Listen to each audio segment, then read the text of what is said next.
नमस्कार दोस्तों, हमारे YouTube चैनल में आपका स्वागत है। हिरन की इस दिव्य कथा को जो भी मनुष्य ध्यानपूर्वक या मन लगाकर सुनता है, उसके जीवन से कष्ट और दुख हमेशा के लिए समाप्त हो जाते हैं। फिर उसे कभी अपने जीवन में गरीबी और दुखों का सामना नहीं करना पड़ता। नमस्कार प्रिय दोस्तों, आज की कथा आरंभ करने से पहले आपसे एक निवेदन है, इस कथा को अंत तक जरूर सुनें। यदि आप हमारे चैनल पर नए आए हैं तो चैनल को सब्सक्राइब करें, वीडियो को लाइक करें। जब भी हम जीवन में परेशानियों और कठिनाइयों से घिर जाते हैं तो हमारे मन में यह विचार अवश्य आता है कि इन समस्याओं का समाधान कैसे हो सकता है।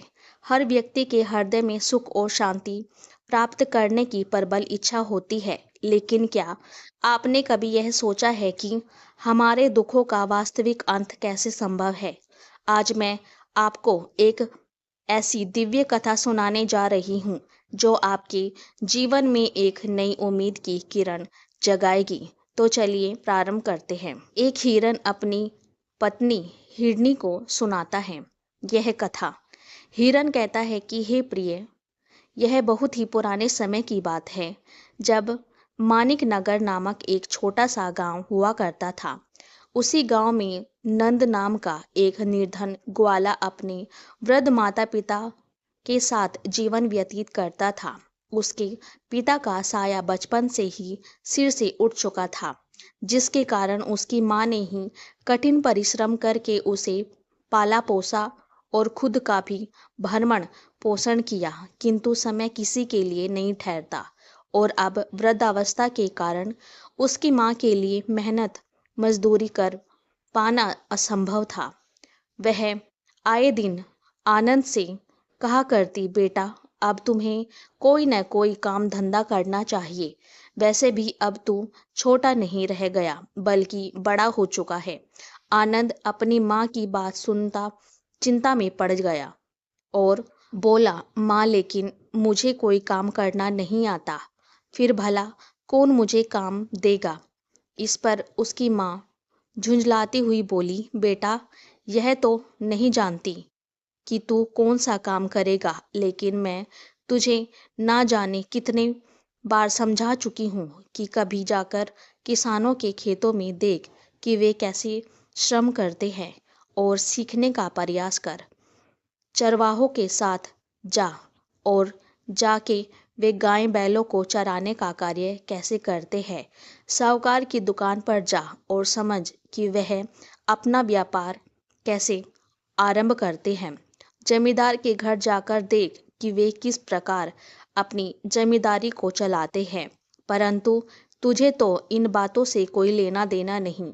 तू तो बस घरों के अंदर जाकर उनकी स्त्रियों के कामों में दिलचस्पी लेता है, उनके छोटे मोटे कामों में हाथ बटा रहा है और उनके इशारों पर टहल रहा है। अब तो तू बड़ा हो गया है, ऐसे में वे भी तुझे अपने घरों में कोई काम नहीं देंगे। अब सभी के घरों में उनकी बेटियां शानी हो चुकी है, उनकी बहुएं आ चुकी है और वे ही घर के सभी काम काज संभाल रही है। इसलिए अगर तू अब भी उनके घरों में ताका झाकी करेगा तो तुझे काम मिलने के बजाय मार अवश्य पड़ेगी। इसलिए बेहतर होगा कि तू किसी दूसरे नगर में जाकर कुछ काम तलाश कर। दुनिया बहुत विशाल है, वहाँ तुझे हजारों प्रकार के काम मिल सकते हैं। जिस दिशा में भी तू कदम बढ़ाएगा वहाँ काम की कोई कमी नहीं होगी। आनंद ने अपनी माँ की बात ध्यान से सुनी और कहा, पर माँ, मुझे तो कोई काम नहीं आता, फिर कहीं जाकर भला मैं क्या करूँगा? इस पर उसकी माँ ने कड़े शब्दों में उत्तर दिया, बेटा, तुझे काम करना आता हो या ना आता हो, पर यह मत भूल कि तेरा पेट यह तर्क कभी स्वीकार नहीं करेगा कि तुझे कोई काम नहीं आता। जब तेरे पेट में भूख लगेगी तो यह तुझे खुद ब खुद सिखा देगा कि काम करना कितना आवश्यक है। अब मैं तुझे बिना कुछ किए भोजन नहीं दूंगी। जब तू अपनी मेहनत से कुछ कमा कर लाएगा तभी तुझे खाना मिलेगा। माँ की बातों से आनंद को समझ आ गया कि अब उसकी माँ बिना श्रम किए उसे भोजन नहीं देने वाली। उसने सोचा कि यदि माँ ने यह बात पहले ही इस कठोरता से कही होती तो शायद वह अब तक कोई ना कोई काम सीख चुका होता, किंतु अब वह करे तो क्या करे। इसी विचार में डूबा हुआ वह घर से निकला और गांव के साहूकार के पास पहुंचा। उसने हाथ जोड़कर निवेदन किया, साहूकार काका, क्या आपके पास मेरे लिए कोई काम हो सकता है। साहूकार ने उसे ऊपर से नीचे तक देखा और ठाका लगाकर बोला, बेटा, काम की तो मेरे पास कोई कमी नहीं, पर तुमसे कोई काम होगा नहीं, क्योंकि तेरा स्वभाव तो मर्दों के काम करने का नहीं, तू तो स्त्रियों के कामों में अधिक रुचि रखता है। वैसे भी अब मेरे घर में बहू आ चुकी है, साहूकारनी, तो तेरे कोई आवश्यकता नहीं। मेरा सुझाव है कि तू गांव के जमींदार के पास जा। उनके यहाँ बहुत से बेकार के काम पड़े रहते हैं। बिना मतलब के वे धान की बोरियां इस कोठी से उस कोठी में रखवाते हैं। शायद वहां तुझे कुछ काम मिल जाए। आनंद को यह सुनकर निराशा हुई, क्योंकि वह पहले से ही जानता था कि जमींदार उसे कोई काम नहीं देगा। जमींदार तो हमेशा यही कहता था, आनंद बेटा, चाची के पास ही रहा कर, उसकी कोई जरूरत हो तो उसकी सहायता कर दिया कर। लेकिन अब कई वर्षों से वह सुधर गया। जमींदार की बेटी भी अब बड़ी हो चुकी होगी और स्वयं अपनी माँ का ध्यान रख रही होगी। ऐसे में अब वहाँ उसकी कोई आवश्यकता नहीं रही थी।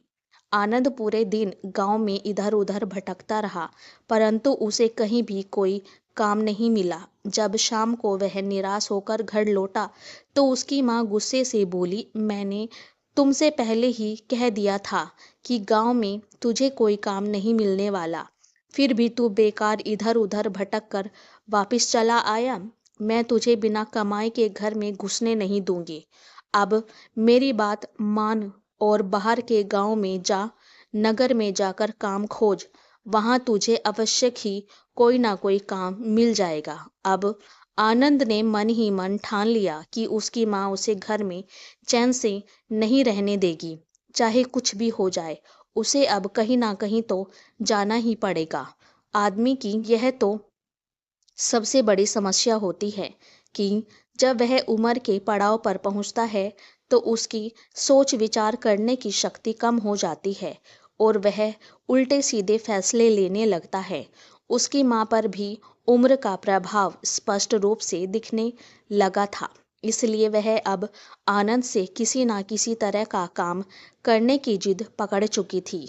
दूसरे दिन सुबह ढके ही आनंद ने अपनी आंखें खोली, जल्दी जल्दी तैयार हुआ और बिना किसी से कुछ कहे उत्तर दिशा की ओर चल पड़ा। वह लगातार चलता रहा, मगर उसे खुद नहीं पता कि वह कहाँ जा रहा है। ऐसा इसलिए था क्योंकि इससे पहले उसने कभी घर छोड़कर कहीं बाहर कदम नहीं रखा था, इसलिए उसे इस बात की बिल्कुल भी जानकारी नहीं थी कि आगे कोई और गांव है, कोई जंगल है या फिर कोई बड़ा शहर। वह बस चलता ही जा रहा था, जैसे किसी अनजान रास्ते की ओर बढ़ता जा रहा हो। रास्ते में कई छोटे बड़े गांव मिले, कुछ घने पेड़ पौधों से ढके इलाके भी दिखाई दिए, मगर आनंद ने कहीं भी रुकने की जरूरत महसूस नहीं की। उसका मन बस आगे बढ़ते जाते रहा। जब सूरज ढलने लगा और आकाश में हल्की हल्की अंधकार की परछाइयां उभरने लगी, तब उसने सोचा कि अब उसे किसी भी नज़दीकी गांव में ठहर जाना चाहिए। अगर वह इसी तरह आगे बढ़ता रहा तो रात का घना अंधेरा हो जाएगा और आगे क्या मिलेगा यह कहना बिल्कुल मुश्किल होगा। हो सकता है कि आगे कोई घना जंगल हो और जंगल में रात के समय चलना तो और भी ज़्यादा खतरनाक साबित हो सकता है। आनंद ने अपनी गति थोड़ी तेज कर कोई गांव जल्दी मिल जाए और वह रात गुजार सके, लेकिन दुर्भाग्य से आगे कोई गांव नहीं मिला, बल्कि अब घने और भयावी जंगल की शुरुआत हो चुकी थी। चारों ओर अंधकार फैल चुका था और दूर दूर तक पेड़ों के अलावा कुछ भी नजर नहीं आ रहा था। यह देखकर आनंद का दिल तेजी से धड़कने लगा। उसे एहसास हुआ कि उससे बहुत बड़ी भूल हो गई। उसे पिछले गांव में ही रुक जाना चाहिए था, जहां उसे कम से कम किसी घर का सहारा मिल सकता था। मगर अब जब वह जंगल के अंदर आ चुका था, तो वापस लौटना भी संभव नहीं लग रहा था और आगे बढ़ना भी किसी खतरे से खाली नहीं था। आनंद असमंजस में पड़ गया कि आखिर वह करे तो करे क्या करे। कई विचार उसके मन में उबड़ खाबड़ रहे थे, लेकिन आखिरकार उसने हिम्मत जुटाई और जंगल में और अंदर जाने लगा। कुछ ही दूरी तय करने के बाद उसकी आंखें चमक उठी। उसे वहां एक घर नजर आया। उसे ऐसा लगा जैसे किसी ने उसके जीवन की सबसे बड़ी समस्या का समाधान कर दिया हो। उसने ईश्वर को मन ही मन धन्यवाद दिया कि कम से कम कोई इंसानी बस्ती यहाँ भी है। उसे यकीन हो गया कि शायद इस घर में उसे रात गुजारने के लिए आश्रय मिल सकता है। वह जल्दी जल्दी कदम बढ़ाकर उस घर के पास पहुंचा। घर साधारण मगर मजबूत दिखाई दे रहा था। उसने चारों ओर नजर दौड़ाई और पाया कि वहां कोई आदमी मौजूद नहीं था। केवल एक सयानी लड़की उस घर में अकेली थी। वहां कोई अन्य व्यक्ति दिखाई नहीं दे रहा था। अब आनंद के लिए यह सोचने का विषय था कि वह इस लड़की से अपने ठहरने की अनुमति कैसे मांगे। अगर लड़की को गलतफहमी हो गई हो तो वह शोर मचा सकती है और गांव के अन्य लोग उसे पकड़कर बुरी तरह पीट सकते हैं। जिंदगी भी अजीब पहेली से भरी हुई है। एक समस्या समाप्त नहीं होती कि दूसरी उसके सामने आकर खड़ी हो जाती है। आनंद बहुत देर तक उस घर के बाहर खड़ा होकर विचार करता रहा। वह उलझन में था कि यदि इस समय किसी ने उसे इस तरह रात के अंधेरे में एक लड़की के घर के सामने खड़ा देख लिया तो उसकी मुश्किलें और भी बढ़ सकती हैं। कुछ देर सोचने के बाद उसने निश्चय किया कि जो भी अंजाम हो वह लड़की से ही रुकने की अनुमति मांगेगा। हिम्मत जुटाकर आनंद घर के अंदर गया और हाथ जोड़कर बोला, देवी जी, मैं एक साधारण मुसाफिर हूँ। चलते चलते रात हो गई और मैं इस जंगल में फंस गया हूँ। मुझे शहर जाना था मगर रास्ते में यह जंगल पड़ गया और मैं भटक कर यहाँ पर पहुँच गया। कृपया मुझ पर दया कीजिए और मुझे बस एक रात के लिए ठहरने की जगह दे दीजिए। आपकी इस कृपा के लिए मैं जीवन भर आभारी रहूंगा। लड़की ने आनंद को ध्यान से देखा। सामने खड़ा यह युवक गजब का सुंदर और आकर्षक था। लड़की के मन में विचार आया कि काश उसका विवाह इसी युवक से हो जाता तो उसका जीवन धन्य हो जाता। मगर अगले ही पल उसे अपनी सोच पर झटका लगा और वह स्वयं से कहने लगी कि आखिर मैं क्या सोच रही हूँ। अगर पिता ने इसे मेरे घर में देख लिया तो वे इसे जिंदा नहीं छोड़ेंगे और शायद गुस्से से मुझे भी दंड दे देंगे। आदमी की जिंदगी भाग्य पर ही निर्भर करती है। यदि भाग्य में कुछ ना लिखा हो तो सामने रखा भोजन भी इंसान के हाथ नहीं आता। उसके घर में खुद चलकर इतना सुंदर युवक आया है, मगर वह उससे प्रेम तो क्या कोई सामान्य बातचीत भी नहीं कर सकती। लड़की ने अपनी भावनाओं को काबू में रखा। आनंद से कठोर स्वर में कहा, तुम कहते हो कि मुसाफिर हो, मगर इस जंगल में क्या कर रहे हो? और तुमने कहा कि तुम शहर जा रहे थे, पर तुम्हें शायद पता नहीं कि इस जंगल के उस पार भी कोई शहर नहीं। शहर तो यहाँ से पश्चिम दिशा में स्थित है। फिर तुम उत्तर दिशा में भटकते हुए यहाँ तक कैसे पहुँच गए? तुम्हें तो पीछे के गांव में ही रुक जाना चाहिए था। मैं तुम्हें अपने घर में रुकने की अनुमति नहीं दे सकती क्योंकि मैं अकेली लड़की हूँ। भला मैं किसी अनजान आदमी को अपने घर में कैसे ठहरने दूँ? आनंद ने हाथ जोड़ते हुए विनम्रता से कहा, देवी जी, मैं कोई बुरा आदमी नहीं हूँ। मैं आपके साथ कोई गलत व्यवहार नहीं करूँगा। मैं केवल रात भर रुकना चाहता हूँ। कृपया मुझ पर विश्वास करें और मुझे ठहरने दें। लड़की ने चिंतित स्वर में कहा, मेरा बापू आने ही वाला है। यदि वे आ गए और उन्होंने तुम्हें मेरे घर में देख लिया तो वे तुम्हें जिंदा नहीं छोड़ेंगे और बेवजह मैं भी संकट में पड़ जाऊंगी। इसलिए तुम यहाँ से चले जाओ जितनी जल्दी हो सके। आनंद ने निराश होकर सिर झुका लिया और कहा, ठीक है, मैं चला जाता हूँ, मगर कृपया मेरे बारे में अपने पिता से मत कहना। कहीं ऐसा ना हो कि वे मुझे खोजने निकल पड़े। आनंद अभी पलटा ही था कि अचानक लड़की का पिता दरवाजे पर आ गया। उसने आनंद को देखते ही गरजते हुए कहा, खबरदार, अगर यहाँ से एक कदम भी आगे बढ़ाया तो अभी इसी जगह तुम्हारी खोपड़ी तोड़ दूंगा। फिर उसने गुस्से से अपनी बेटी की ओर देखा और कड़क आवाज में बोला, अच्छा, तो मेरे घर में यह सब हो रहा है। जब मैं घर पर नहीं होता तो यहाँ लड़कों को बुलाया जाता है। लड़की घबरा गई और रोते हुए बोली, नहीं बापू, मैंने इस लड़के को नहीं बुलाया। मैं इसे जानती तक नहीं कि यह कौन है और कहाँ से आया है। यह तो बस एक भटकता हुआ मुसाफिर है। यह क्रोधित आदमी गुस्से से आग बबूला होते हुए गरज कर बोला, मुझे मूर्ख बनाने की कोशिश मत करना। मैंने अपने कानों से सब कुछ साफ साफ सुन लिया है। यह लड़का कह रहा था कि इस बात को पिता से मत बताना और तुमने हामी भरते हुए कहा कि नहीं बताऊंगी। बस इतनी ही बात तुम दोनों की पिटाई के लिए काफ़ी है। मैं तुम दोनों को इतनी बुरी तरह पीटूं कि तुम्हारी चमड़ी खुद ब खुद उखड़ जाए। मैं तुम्हारे टुकड़े टुकड़े कर दूंगा, काट काट कर तुम्हारा मांस जानवरों को खिला दूंगा ताकि तुम्हारी हड्डियों का भी नामो निशान ना रहे। लड़की ने दुख और गुस्से से कांपते हुए कहा, अगर आपको मुझे मारना ही है तो तुरंत मार डाल। वैसे भी मैं आपकी असली बेटी नहीं हूँ, तो भला आपको मुझसे कोई ममता क्यों होगी। जब मेरे असली माँ बाप ने ही मुझसे ममता नहीं दिखाई तो आपसे क्या उम्मीद करूं।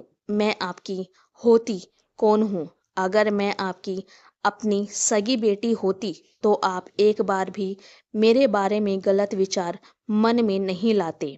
मगर आप तो हर वक्त मुझ पर शक की नज़र रखते हैं, जैसे मैं कोई गुनाह कर रही हूँ। अब देर मत कीजिए, मुझे अभी मार डालिए, मगर इस बेचारे लड़के को जाने दीजिए। यह सचमुच एक राहगीर है, एक भटका हुआ मुसाफिर, और अतिथि का वध तो उसके दुश्मन भी नहीं करते। आदमी लड़की की बात सुनकर कुछ पल के लिए ठहर गया, फिर बोचक्का होकर बोला, यह तुम क्या कह रही हो कि तुम मेरी बेटी नहीं हो। अरे तुम मेरी ही बेटी हो। भले ही मैंने तुम्हें युद्ध के मैदान में पड़ा पाया था, लेकिन मैंने ही तुम्हें अपनी संतान मानकर पाला पोसा है। तुम्हारे सुख दुख का हमेशा ध्यान रखा है। तुम्हारी हर छोटी बड़ी जरूरत का ख्याल रखा है। मैं जो कुछ भी करता हूँ, अच्छा हो या बुरा, वह सिर्फ तुम्हारे भले के लिए ही करता हूँ। लेकिन तुमने मेरी आंखों में धूल झोंक कर अपने घर में किसी अनजान लड़के को बुलाया। यह मैं किसी भी हाल में बर्दाश्त नहीं कर सकता। लड़की ने क्रोध करते हुए कहा, मैंने इसे अपने घर में नहीं बुलाया। मैंने तो इसे पहले कभी देखा भी नहीं। आप खुद ही सोचिए, क्या आपने इस लड़के को कहीं देखा। क्या यह आसपास के किसी गांव में कभी मिला है। आदमी कुछ क्षणों तक सोच में डूब रहा था, फिर उसे एहसास हुआ कि लड़की की बात में सच्चाई है। वह बड़बड़ाया, हाँ, यह तो सही कह रही है। सच में मैंने इस लड़के को पहले कभी नहीं देखा। फिर उसने लड़के की ओर घूरते हुए पूछा, तू कौन, कहाँ से आया है, किस गांव का रहने वाला है? तेरा नाम क्या है और यहाँ किस काम से आया है? आनंद ने घबराते हुए जवाब दिया, मैं मानिक नगर गांव का रहने वाला हूँ। मेरा नाम आनंद है। मैं अपने लिए काम की तलाश में शहर की ओर निकला था, मगर रास्ता भटक कर यहाँ तक आ गया। मैं ना तो आपको जानता हूँ, ना आपकी बेटी से पहले कभी मिला हूँ। मेरा इधर आने का कोई कारण ही नहीं था और आज के बाद फिर कभी इधर नहीं आऊँगा। आप मेरी बात का विश्वास कीजिए और मुझ पर कृपा करके मुझे जाने दीजिए। आदमी ने गहरी नज़रों से आनंद को देखा और गंभीर स्वर में बोला, कैसे जाने दूं? रात के वक्त आखिर कहाँ जाएगा? आनंद ने तुरंत उत्तर दिया, कहीं भी चला जाऊंगा, चाहे किसी पेड़ के नीचे ही क्यों ना रात गुजारनी पड़े, मगर अब इस घर में एक पल भी नहीं रहूंगा।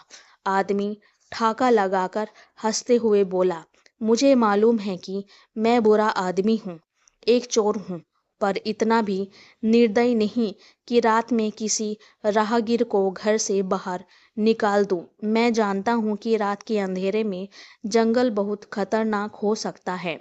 यह सुनते ही आनंद के कान खड़े हो गए। उसके दिल की धड़कन तेज हो गई। बाप रे, यह आदमी सचमुच चोर डाकू है। तब तो इसके घर में ठहरना खतरे से खाली नहीं। उसके दिमाग में यह सोचते ही डर की लहर दौड़ गई। अगर मैं यहाँ ठहरा तो यह मुझे लूट सकता है, मार सकता है। हालांकि उसके पास ऐसा कुछ नहीं था जो लूटा जा सके, लेकिन फिर भी चोरों और बदमाशों से तो भिखारी भी सतर्क रहते हैं, क्योंकि उन्हें लूट जाने का सबसे ज्यादा डर होता है। आनंद ने घबराकर कहा, मैं आपके घर किसी भी कीमत पर नहीं ठहर सकता। मुझ पर दया कीजिए और मुझे अब जाने दीजिए। लेकिन चोर आदमी के मन में कुछ और ही योजना थी। उसने सोचा, अरे वाह, इतनी बड़ी किस्मत, इतना सुंदर और तंदुरुस्त लड़का मेरे साथ लग जाए। इसे अगर मैं डरा धमका कर अपने घर में रोक लूं तो इससे अपनी बेटी सीमा का विवाह करवा सकता हूँ। ऐसा रूपवान लड़का तो ढूंढने से भी नहीं मिलेगा। भगवान झूठ ना बुलवाए, यह तो किसी राजा के घर में जन्म लेने लायक है, मगर इसकी किस्मत सीमा के साथ बंधी है, तो राजा कैसे हो सकता है?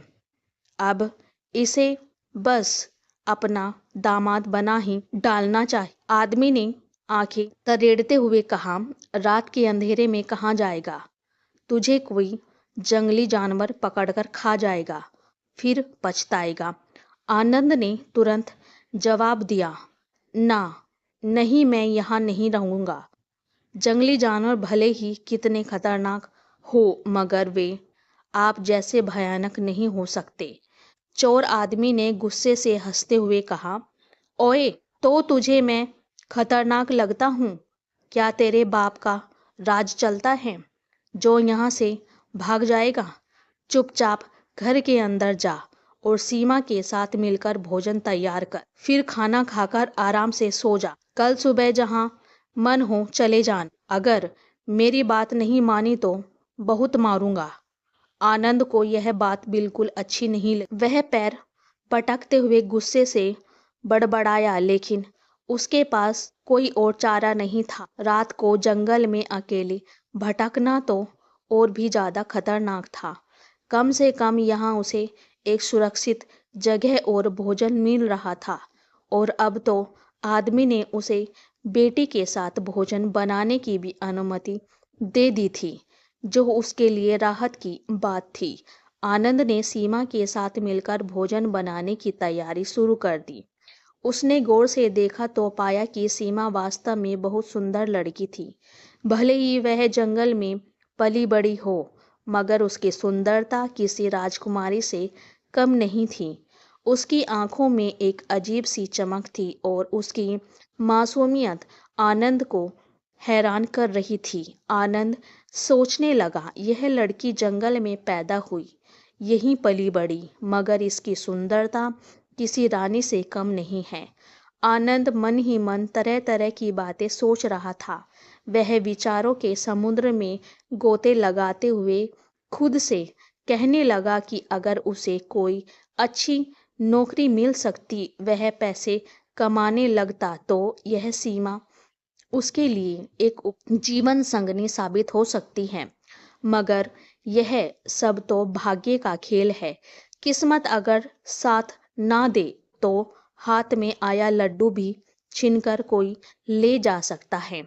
दुनिया में हर इंसान को उसकी मनपसंद पत्नी नहीं मिल सकती, और अक्सर जैसे वह दिल से चाहता है वही उसे कभी नसीब नहीं होती। उसने अपने मन को यह सोचकर समझा लिया कि आखिर सीमा एक चोर की बेटी है, और उसके बारे में सोचकर खुद को तकलीफ देना बिल्कुल बेकार है। इस मन का भी अजीब हाल है।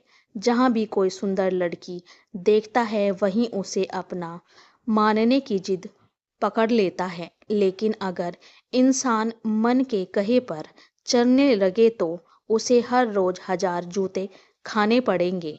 और फिर इस सीमा का पिता तो एक शातिर चोर है। अगर उसे जरा भी कोई गलत शंका हो गई तो बिना पलक झपकाए काट डालेगा।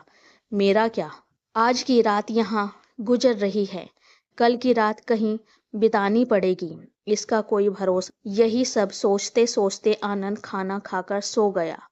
उधर चोर अपनी बेटी सीमा के पास आया और धीमे स्वर में बोला, बेटी, यह आनंद बहुत खूबसूरत और हट्टा कट्टा नौजवान है। मैंने इसे तेरे लिए पसंद कर लिया है, पर यह अपने मन का मालिक है। हमारे कहने से यहाँ रुकने वाला नहीं है। लेकिन अगर तू चाहे और पहल करो तो यह कहीं नहीं जाएगा। सीमा चौंक गई और विरोध करते हुए बोली, नहीं नहीं, मैं इस झमेले में नहीं पड़ना चाहती। मुझे आपकी मार नहीं खानी और ना ही उस बेचारे को पिटवाना चाहती हूँ। चोर ने समझाते हुए कहा, अरे पगली, इतनी नादान मत बनो। ऐसा मौका बार बार नहीं आता, वह भी बिना किसी मेहनत के। तुम जानती हो कि मैं एक बुरा आदमी हूँ, एक कुख्यात चोर हूँ। समाज में कोई भी शरीफ इंसान मेरे साथ बैठना तक पसंद नहीं करता। तो फिर मैं तेरी शादी की बात भला किसी भले घर के लड़के से कैसे कर सकता हूँ? कोई भी इज्जतदार घर लड़का किसी चोर की बेटी से विवाह नहीं करेगा। और फिर मेरा भी कोई भरोसा नहीं। किसी दिन राजा के सैनिकों के साथ लग गया तो बाकी की जिंदगी जेल में सड़ेगी। भगवान ने इस लड़के को तेरे लिए ही भेजा है।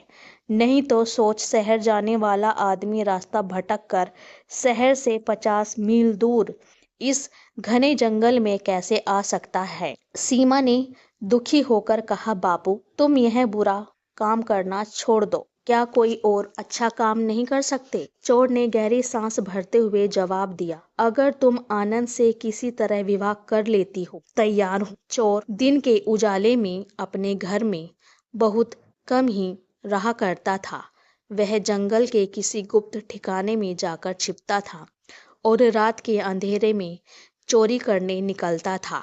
अपनी चोरी किए हुए सामान को भी जंगल के ही किसी सुरक्षित स्थान पर छिपाकर रखता था और केवल जरूरत के अनुसार ही कुछ सामान घर लाता था। उसके घर में कोई ऐसा सामान नहीं था जिसे देखकर कोई कह सके कि यह चोर का है। फिर भी चाहे बाहरी लोग उसकी हकीकत ना जानते हो, लेकिन गांव के स्थानीय लोग भली भांति जानते थे कि यह आदमी असल में एक चोर है। सुबह होते ही चोर जंगल की ओर निकल गया। इधर जैसे ही आनंद की नींद खुली, वह झटके से उठकर खड़ा हो गया। उसकी नज़र सामने खड़ी सीमा पर पड़ी। वह विनम्रता से बोला, देवी, आपका बहुत बहुत धन्यवाद जो आपने मुझे अपने घर में एक रात के लिए शरण दी। अब मैं चलता हूँ। सीमा ने मुस्कुराकर कहा, आप ऐसा कैसे चले जाओगे? आप अभी कहीं नहीं जा सकते। आनंद चौंक गया। क्यों? ऐसा क्या हुआ? सीमा ने हल्की मुस्कान के साथ कहा, आप खुद समझ जाएंगे कि मुझे क्या हो गया है।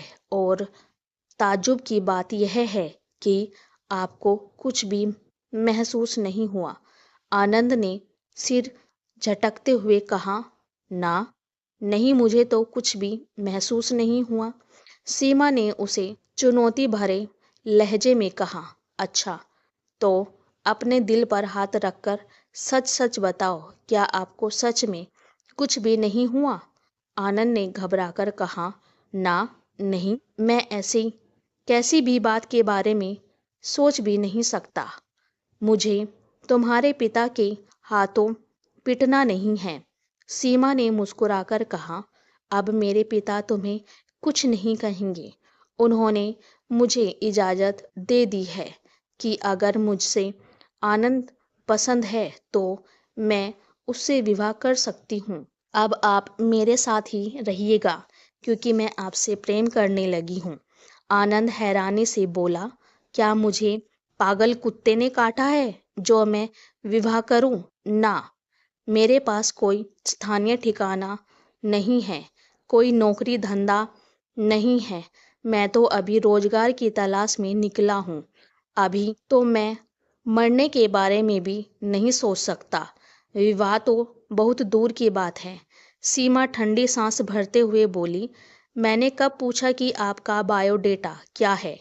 आपके पास घर है या नहीं? बंगला है या नहीं? खेत है या नहीं? बाग बगीचा है या नहीं? यह सब बातें वे लड़कियां पूछती है कि जिन्हें दौलत से प्यार होता है। मुझे धन दौलत की कोई परवाह नहीं। मुझे सिर्फ आपसे प्रेम है और अगर आप साथ दोगे तो मेहनत से कमा कर कहीं भी 2 वक्त की रोटी खा ले। आनंद ने अपना सिर पकड़ लिया और तेज स्वर में बोला, नहीं नहीं, मैं तुम्हारी बातों में नहीं आने वाला। मैं जा रहा हूँ। आनंद से नाराजगी जताते हुए सीमा बोली, ठीक है, अगर तुम यहाँ रुकना नहीं चाहते तो कोई बात नहीं। अगर तुम्हें मैं पसंद नहीं हूँ तो भी कोई शिकायत नहीं, मगर जाने से पहले मेरा एक छोटा सा काम कर दो। आनंद ने सहमति जताते हुए कहा, हाँ हाँ बोलो। आखिर तुम्हारे घर में एक रात बिताने का एहसान मुझ पर है, तो इतना तो मेरा फर्ज बनता ही है कि तुम्हारे किसी काम आ सकूं। बताओ क्या करना है? सीमा गंभीर स्वर में बोली, मैं इस दरवाजे के ठीक सामने लेट जाऊंगी, तुम बस मुझे लांग कर चले जाना। आनंद यह सुनते ही चौंक गया और विरोध से सिर हिलाते हुए बोला, यह तुम कैसी बातें कर रही हो? मैं किसी भी लड़की का अपमान भला कैसे कर सकता हूँ? स्त्रियां तो लक्ष्मी का रूप मानी जाती हैं, देवी स्वरूप होती है। राम राम, तुम्हें ऐसा बोलना भी नहीं चाहिए। सीमा ने उसकी ओर तिरस्कार से देखा और व्यंग भरे लहजे में बोली, तुम एकदम सही कह रहे हो। लड़की सच में लक्ष्मी स्वरूपा होती है, इसलिए उसका अपमान नहीं किया जा सकता, लेकिन उसके दिल को बेरहमी से तोड़ा जा सकता है ना? जाओ, अब मुझसे कोई बात मत करना। खुदगर्ज लोग बहुत देखे, लेकिन तुम जैसा कोई नहीं। इतना कहकर वह झटके से मुड़ी और तेजी से घर के अंदर चली गई। आनंद को जैसे होश आया, उसने माथा पीट लिया और खुद से बड़बड़ाने लगा, अरे यह मैंने क्या कर दिया? वह एक लड़की होकर मुझे खुलेआम निमंत्रण दे रही है, मुझसे विवाह की बात कर रही है और मैं मूर्ख बनकर अपने ही हाथों से यह मौका गंवा रहा हूँ। अब तो वह मुझसे नाराज होकर चली गई, शायद अब मुझसे कभी बात भी नहीं करेगी। और फिर यह चोर की बेटी हुई तो क्या हुआ? मुझे कौन से उसके पिता से शादी करनी थी? मैं उसे अपने साथ ले जा सकता हूँ, माँ भी बहुत खुश हो जाएगी, मगर अब तो लगता है कि मैंने यह अनमोल अवसर हमेशा के लिए खो दिया है। अब इसे कैसे मनाऊं, कहीं वह मेरे बात भी ना सुने। अब इसे कैसे मनाऊं, कहीं वह मेरी बात भी ना सुने। आनंद कुछ देर बाहर खड़ा रहा, मन ही मन उधेड़-बुन में लगा रहा कि अंदर जाकर सीमा से बात करे या नहीं। लेकिन तभी सीमा खुद बाहर निकल आई और ताना मारते हुए बोली, अरे अभी तक नहीं गए, यहीं खड़े हो। अगर तुम यह सोच रहे हो कि इस तरह खड़े रहने से मैं तुम्हारे लिए भोजन बनाने वाली हूँ तो यह तुम्हारी भूल है। लड़की का अपमान करने वालों के लिए अब मेरे घर में कोई जगह नहीं है। जल्दी निकल जाओ यहाँ से। हालांकि सीमा यह सब ऊपरी मन से कह रही थी। जब वह पैर पटकते हुए घर के अंदर गई थी तब उसका अपना दिल भी धड़क रहा था कि कहीं आनंद सचमुच उसे छोड़कर ना चला जाए। इसी डर से उसने तुरंत ही बाहर आकर देखा। जब उसे घर के बाहर खड़ा हुआ पाया तो उसका दिल खुश हो गया। अब उसे भरोसा हो गया कि आनंद कहीं जाने वाला नहीं है, इसलिए वह उसे ताने मारने लगी थी। आनंद ने उसकी आंखों में झांका और धीमे स्वर में कहा, अकेला कैसे जाऊं? मेरा दिल तो तुमने अपने पास रख लिया है। चाहकर भी मेरे कदम आगे नहीं बढ़ रहे हैं। अब तो मैं तुम्हें अपने साथ लेकर ही जाऊंगा। सीमा ने ठंडी सांस लेते हुए कहा, अब मेरी खुशामद करने की जरूरत नहीं। मैं इतनी जल्दी मानने वालों में से नहीं हूँ।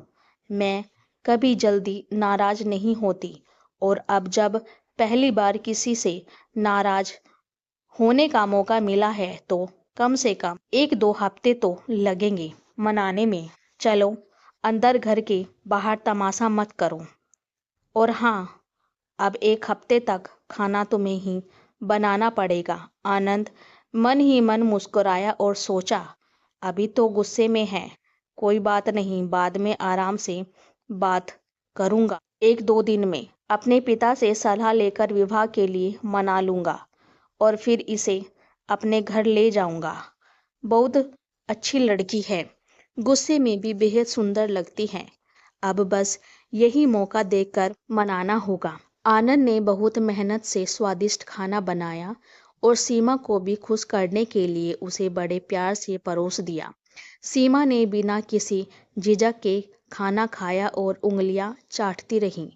असल में वह सामान्य खाना बनाना तो जानती थी, लेकिन स्वादिष्ट और उम्दा खाना बनाना उसे नहीं आता था। आनंद के हाथों का बना भोजन उसे बहुत पसंद आया, जिससे वह मन ही मन बहुत खुश हुई। सीमा ने शर्माते हुए कहा, मैं चाहती हूँ कि जितनी जल्दी हो सके मैं तुम्हारी पत्नी बन जाऊं, लेकिन विवाह की बात मैं खुद अपने पिता से नहीं कर सकती। आज शाम जब मेरे पिता आएंगे तो कोई मजबूरी बताकर उनसे कह देना कि आज रात में ही हमारा विवाह कर दे। अगर तुम ऐसा करोगे तो वह मना नहीं करेंगे। फिर हम कल यहाँ से तुम्हारे घर के लिए निकल पड़ेंगे।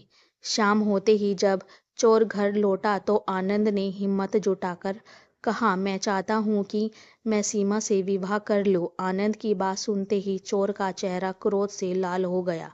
वह दौड़ते हुए बोला, क्या कहाँ तुम मेरी बेटी से विवाह करोगे? तेरी इतनी हिम्मत? फिर वह गुस्से से सीमा की ओर मुड़ा और गरज कर बोला, सीमा, मेरी तलवार लेकर आओ। आनंद की तो हालत खराब हो गई, उसकी सिट्टी बिट्टी गुल हो गई। उधर सीमा चुपचाप घर के अंदर गई और बोली, आई बाबू, अभी लाई, और सच में नंगी तलवार लेकर आ गई। आनंद यह देखकर कांप उठा। वह मन ही मन सोचने लगा, हे भगवान, यह बाप बेटी दोनों ही बहुत खतरनाक निकले, पर बेटी तो बाप से भी ज्यादा खतरनाक है। एक बार में ही तलवार उठा लाई। अब तो यह सोच चोर मुझे जिंदा नहीं छोड़ेगा। आनंद को कोई और रास्ता नहीं सूझा तो उसने फौरन चोर के पैरों में गिरकर गिड़गिड़ाना शुरू कर दिया। काका, मुझसे गलती हो गई, मुझ पर दया करो, मेरी जान बख्श दो। अब कभी भूलकर भी विवाह की बात नहीं करूँगा।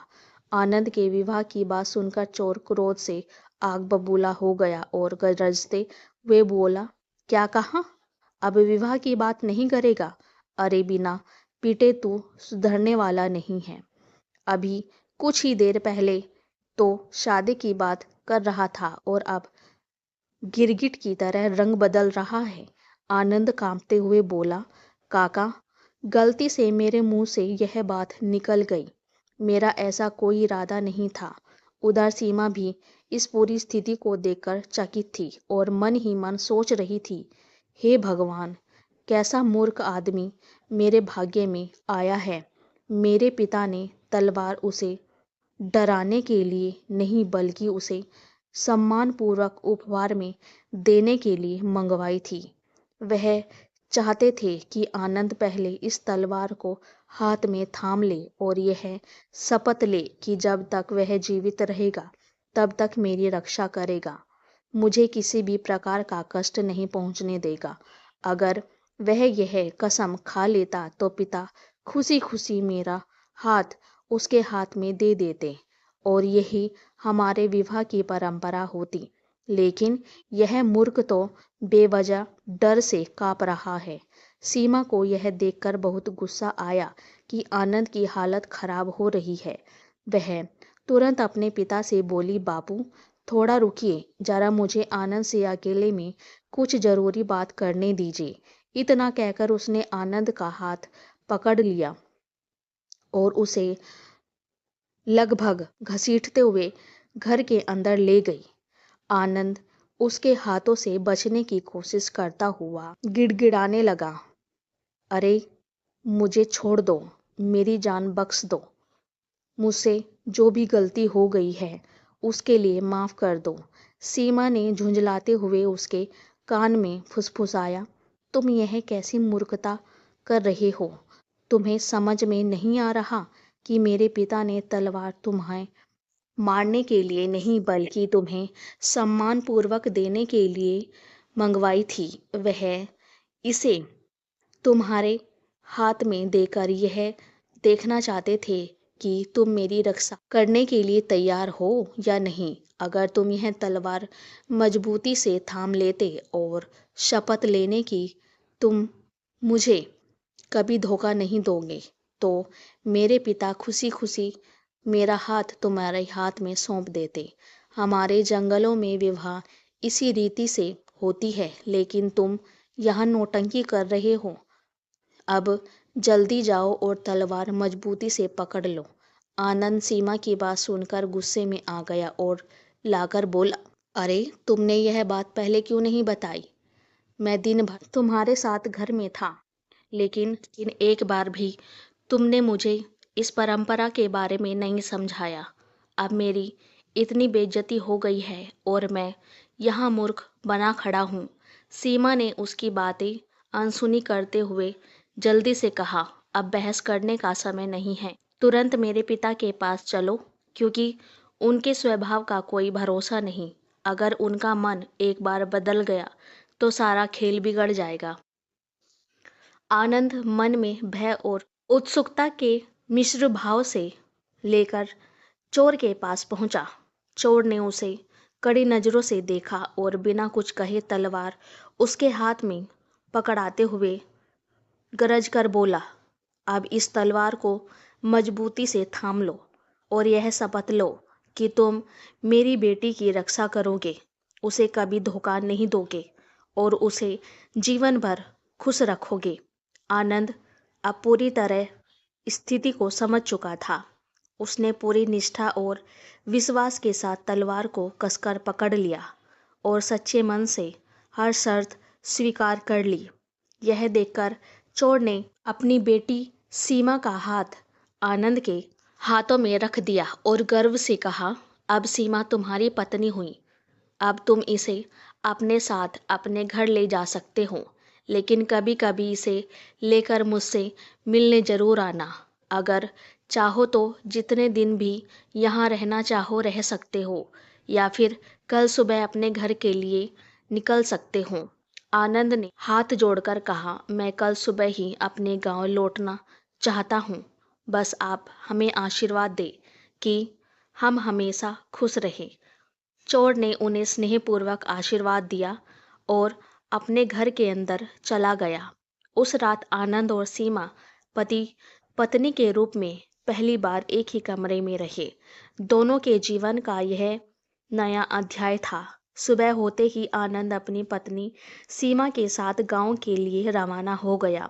दिन भर की यात्रा के बाद जब वह अपने घर पहुंचा तो रात हो चुकी थी। उसकी माँ बगिया खाना खाकर सोने की तैयारी कर रही थी कि अचानक आनंद अपनी नवविवाहिता पत्नी को लेकर घर में दाखिल हुआ। बगिया अपनी बहू को देखकर खुशी से झूम उठ। वह अपने बेटे को भी देखकर फूली नहीं समा। उसने मुस्कुराते हुए कहा, बेटा, मुझे तुझसे कभी कोई नौकरी करने या कमाने की उम्मीद नहीं थी। मेरे पास इतनी दौलत है कि अगर मेरे पोते भी सारी उम्र बैठे बैठे खाए तो भी वह खत्म नहीं होंगी। लेकिन मैं वह धन तुझे नहीं देना चाहती थी, उसे मैं अपनी बहू को ही सौंपना चाहती थी। आनंद यह सुनकर हैरान रह गया और चकित होकर बोला, तो माँ, तुमने मुझे घर से दूर इसलिए भेजा था ताकि मैं बहू लेकर आऊं, क्योंकि जब तक मैं गांव में था तब तक शादी करने का नाम भी नहीं ले रहा था। लेकिन जरा सा गांव से दूर गया और चांद जैसी बहू लेकर आ गया। बगिया मुस्कुराई और घर के आंगन में एक जगह खुदाई शुरू कर दी। कुछ ही देर में उसने वहां से एक पुराना संदूक निकाला। जब आनंद ने उस संदूक के अंदर झांका तो उसकी आंखें फटी की फटी रह गई। उसमें भारी मात्रा में सोना, चांदी और बहुमूल्य रत्न भरे हुए थे। वह लगभग बेहोश होने की हालत में आ गया और हक्का बक्का रहकर बोला, माँ, तुमने इतनी बड़ी दौलत मुझसे छिपा कर रखी थी। तुम खुद भी दूसरों के घर में काम करती रही और मुझे भी दर दर भटकने दिया। आखिर ऐसा क्यों? बगिया गंभीर स्वर में बोली, बेटा, यह एक बहुत बड़ा रहस्य है। उचित समय आने पर मैं तुम्हें इस धन का रहस्य जरूर बताऊंगी, लेकिन अभी मेरा पहला कर्तव्य मेरी बहू की देखभाल करना है। पहले उसे हर तरह की खुशियाँ देनी है। आनंद अब अपने घर में चैन से रहने लगा। जल्दी ही उसने अपने लिए एक सुंदर और बड़ा घर बनवा लिया। उसने उसके जीवन में स्थिरता और समृद्धि आने लगी। कुछ ही समय बाद वह पिता भी बन गया। उसके घर में एक पुत्र का जन्म हुआ। उसने उसकी खुशी को और भी ज़्यादा बढ़ा दिया। आनंद ने जंगल के पास एक उपजाऊ खेत भी खरीद लिया और वहीं पर एक गौशाला भी बनवाई। इस तरह उसके संघर्षों का अंत हुआ और खुशियों से भरी एक नई शुरुआत हुई। यह देखकर अजीब लगने लगा कि आनंद जब ज़्यादातर रातें गौशाला में ही बिताने लगा था। वह पहले की तरह कभी घर नहीं आता था। यह वही आनंद था जो अपनी पत्नी सीमा से बेहतर प्यार करता था। लेकिन अब तो महीनों बीत गए, फिर भी उसने एक बार भी घर की चौखट पार नहीं की थी। यहाँ तक कि वह अपने नन्हे बच्चे को देखने भी नहीं आया था। सीमा के मन में धीरे धीरे चिंता गहराई लेने लगी। आखिर ऐसा क्या हुआ जो आनंद ने घर आना ही छोड़ दिया? एक दिन जब यह बेचैनी ऐसनीय हो गई तो उसने अपने सास बगिया से कहा कि माँ जी, मेरे मन में एक अजीब सी शंका जन्म ले रही है। आनंद ना जाने क्यों घर नहीं आ रहे, ना हमारी कोई सुध ले रहे हैं। लगता है वह किसी दूसरी औरत के चक्कर में पड़ गए हैं। उनके व्यवहार में जो बदलाव आया है वह मुझे बिल्कुल अच्छा नहीं लग रहा। अब इस राज को जानने के लिए मैं खुद ही गौशाला जाऊंगी और वहां छिपकर यह देखूंगी कि आखिर आनंद रात भर वहाँ क्या करता है। बगिया ने गहरी सांस ली और गंभीर स्वर में कहा, बेटी, मुझे भी यह बात कुछ अजीब लग रही है। तेरी शंका शायद गलत नहीं है। जरूर कुछ ना कुछ गड़बड़ चल रही है। अगर समय रहते कुछ नहीं किया गया तो तेरा सुहाग खतरे में पड़ सकता है। तू खुद इस रहस्य से पर्दा उठा और अपने घर को बर्बाद होने से बचा ले। सीमा ने उसी समय तय कर लिया कि वह इस रहस्य का पता लगाएगी। दिन के समय जब आनंद गौशाला में नहीं था, तब वह वहां चुपचाप जाकर एक कोने में छिप गई। धीरे धीरे शाम ढली और रात गहराने लगी। कुछ समय बाद आनंद जंगल से अपनी गायों को लेकर वापस आया और रोज की तरह उसे खूंटे से बांधकर फिर वह वहीं एक कोने में लेट गया, सो गया। आधी रात के समय जब सब कुछ शांत